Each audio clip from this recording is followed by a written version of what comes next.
We talked the other day about how Ticketmaster was getting torched online for quietly changing their refund policy, alleging that they leave it up to the musicians. It couldn't be anybody else's fault but them, and then thus they're unable to provide refunds for shows that have been postponed into some ambiguous date in the future. Of course, if you buy something and you pay for something that's on a specific date, you should get to use it on that date, and if they can't give it to you at that time, thus you should be able to obtain a refund unless you somehow previously agree to that.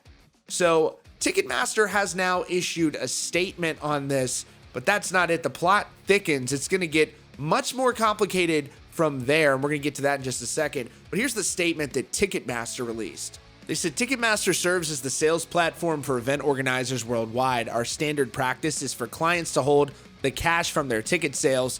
Clients using our platform also retain the ability to set individual policies for their postponed or rescheduled events.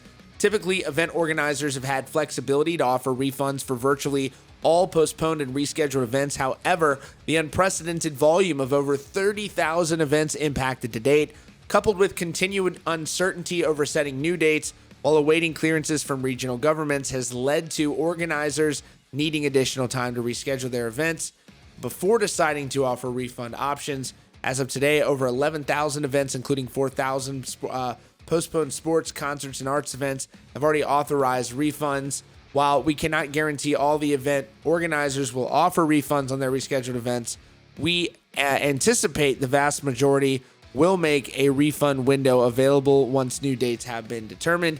In addition, Ticketmaster continues to issue refunds for all canceled events. So this is a real nice, carefully crafted statement from Ticketmaster, but the main thing here is they say there have been 30,000 events impacted to date, and over 11,000 events have offered refunds already, and that is a real small number out of 30,000. You would think that 30,000 out of 30,000 would offer refunds, and they're somehow justifying this to the contrary. Holy crap. Well, as if that wasn't bad enough for Ticketmaster, a subsidiary of Live Nation, things are just getting uglier and uglier for the music industry giant.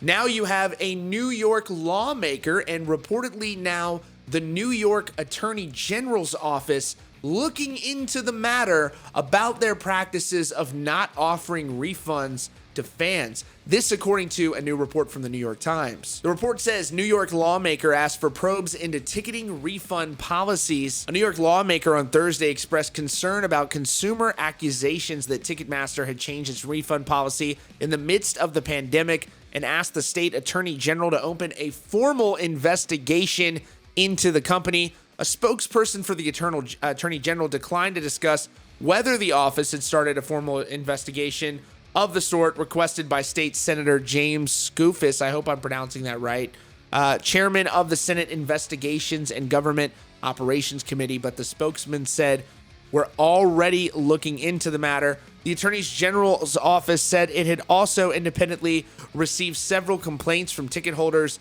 about the ticketing industry and delays for refunds on live events hit by the pandemic. Ticketmaster denied changing its refund policy, saying it only clarified language. Ticketmaster maintains it only acts on behalf of the clients. AEG, the biggest competitor for Live Nation, has a different plan. They say they'll start a 30-day window on May 1st for fans to request refunds for shows that have been rescheduled. After May 1st, they will get 30 days from the time new dates are announced. So the lawmaker in New York wrote in their letter to the Attorney General, they said, I asked the Attorney General to intervene in any means necessary, including criminal inquiry, and strongly urge these corporations to reconsider their newly adopted policies and refund consumers who are struggling to survive. Really bad look here for Ticketmaster or Live Nation, whatever you want to call them, deceptively changing the language of refund policies and excluding postponed or rescheduled events are forms of corporate robbery. Withholding billions of dollars that many now need to survive this pandemic is the antithesis of corporate social responsibility. Ticketmaster is a sales platform and does not hold all customer dollars, Ticketmaster said in a statement. Revenue from ticket sales is held by our clients and event organizers. The entire industry is working through these unprecedented times to reschedule as many of the tens of thousands of disrupted events as possible or cancel them. So nothing's off the table here, according to the state lawmaker, literally requesting everything, quote, including a criminal inquiry into Ticketmaster's ticketing practices as they pertain to refunds. So far, this story came out just a few hours ago. There has not been a response to this from Ticketmaster, and Ticketmaster is operating nationwide. So it remains to be seen if these sorts of inquiries will reach the national level or will begin popping up in other states as well. Of course, we'll be following this situation closely as it develops. Thanks so much for joining us today at Rockfeed. If you're new here and you want to help support the channel, you can subscribe with notifications on. It's literally the best thing you can do. So when advertisers are hopefully able at some point in the future to begin sponsoring videos again, we will get the ball rolling once again. But I intend to continue doing this, continue rolling with this for as long as I can because I like doing it. So anyways, thanks so much for joining us today here at Rockfeed. We really appreciate you. See you all very soon.